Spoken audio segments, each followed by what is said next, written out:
Ganito kaseryoso ang presidente at nagpagawa ng Cancer Care Center sa Pampanga para sa mga OFW.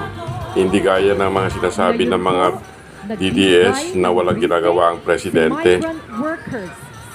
Panoorin yung ang ganda-ganda ng mga itong programa ng presidente. BMW and OWA and on the Bagong Pilipinas Cancer Care Center.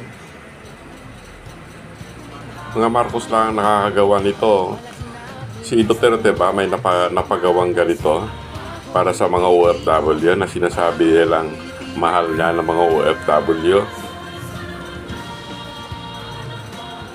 Pag makasira sila na kay PBBM, wagas eh.